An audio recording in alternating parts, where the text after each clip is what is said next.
هدى والصلاة والسلام على عباده الذين اصطفى خصوصا على سيد الرسل وخاتم الأنبياء وعلى آله وأصحابه الذين اجتبى. أما بعد فأعوذ بالله من الشيطان الرجيم. بسم الله الرحمن الرحيم.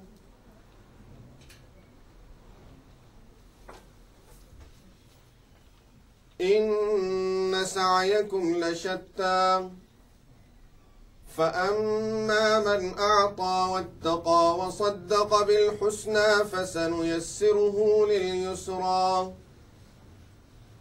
وأما من بخل واستغنى وكذب بالحسنى فسنيسره للعسرى وما يغني عنه ماله إذا تردى.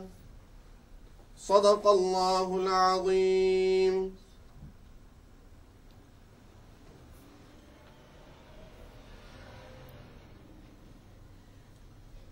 In our previous session, we talked about the hardship that Sayyidina Bakr as-Siddiq Radiyallahu Anhu went through in Makkah al-Mukarramah and the steps he took for helping the Muslims and conveying the message of Islam.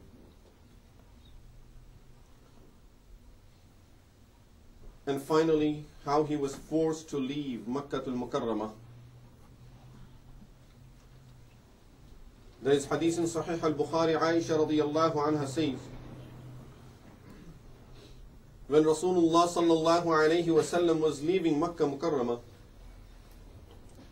and his intention was to go to Habasha, Eritrea, because most of the Muslims had migrated, or many Muslims had migrated over there.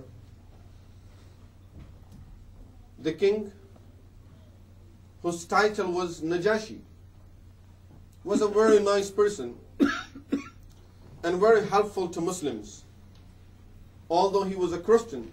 And of course, as we know from the seerah, that later on he became Muslim.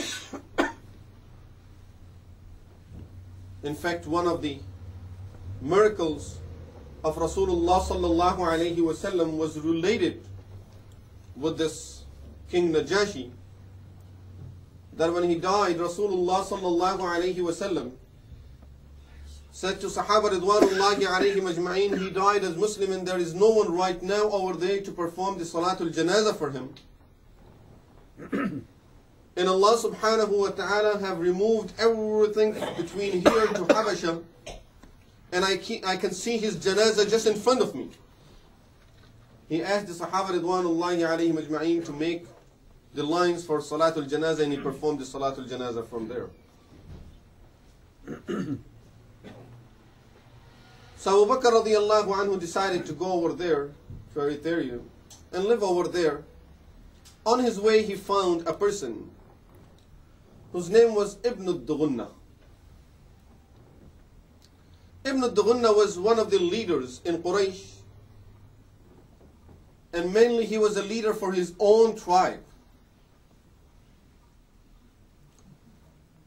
When he saw Abu Bakr radiyallahu anhu leaving Makkah and going somewhere else, traveling by himself, he asked him, أين تريد يا أبا بكر? Where are you going, Abu Bakr? Abu Bakr radiyallahu anhu replied, إن قومي أخرجوني من مكة. My people have forced me out of my own town. Now I would like to go somewhere else where I can perform the ibadah of Allah subhanahu wa ta'ala freely, and no one will disturb me and stop me from performing the ibadah of Allah subhanahu wa ta'ala. I don't want to live in this town anymore.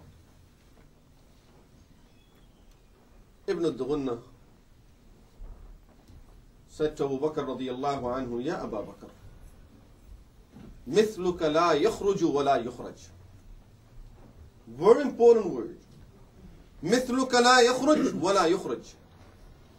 A disbeliever, a person who's not a mu'min,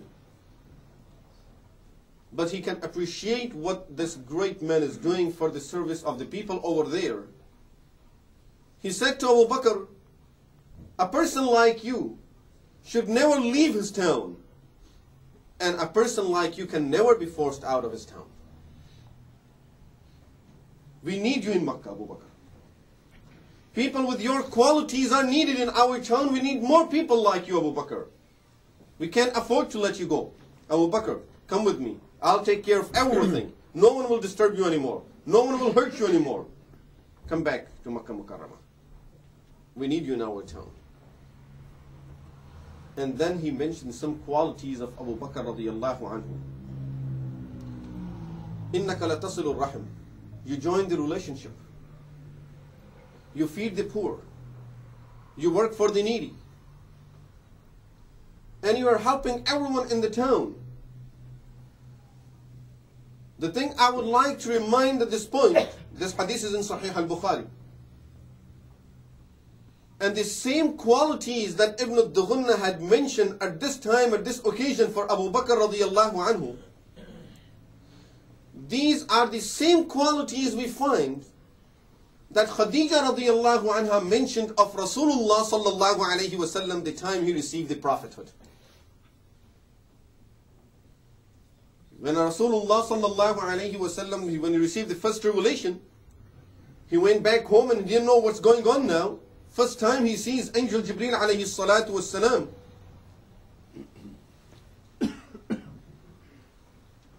He was afraid. He went to Aisha radiyallahu anha and he said, "Khiftu ala nafsi." I'm afraid something will happen to me. Khadija radiyallahu anha mentioned the same qualities that Ibn al-Dughunna mentioned for Abu Bakr radiyallahu anhu. And she said, Ya Rasul, Ya Muhammad, nothing can happen to you. Because I know there is a Lord. I know there is Allah.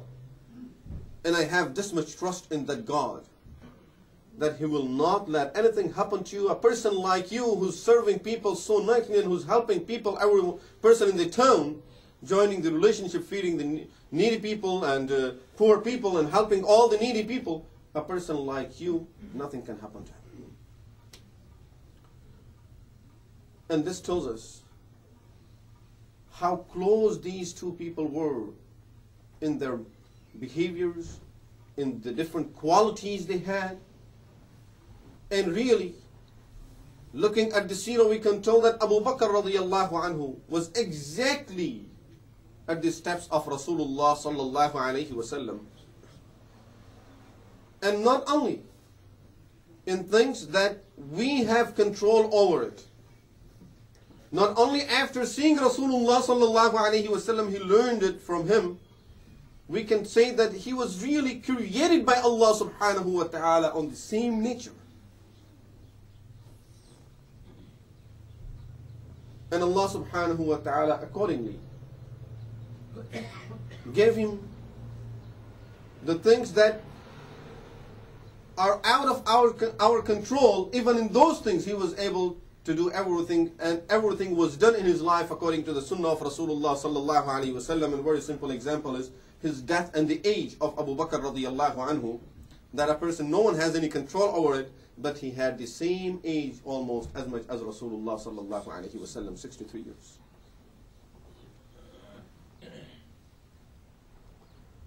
Abu Bakr radiyallahu anhu went back to Makkah Mukarramah. Ibn al-Dughunna went to the leaders of Quraysh, he talked to them, he said, now I take care of this matter, and I guarantee that Abu Bakr is not going to hurt you people, but I don't want anyone to hurt Abu Bakr. Finally, they all agreed to this with one condition, that we don't want Abu Bakr to openly do the worship of Allah. He can do it at his home. Now we know he's Muslim, but since you are giving him the refuge, you are taking care of that, you are taking the responsibility. So okay, we will honor what you are saying, but the condition is we want Abu Bakr to do all of his ibadah inside his home, nothing outside of his home. Abu Bakr radiyallahu anhu agreed to that. And In those days, of course, they had small homes.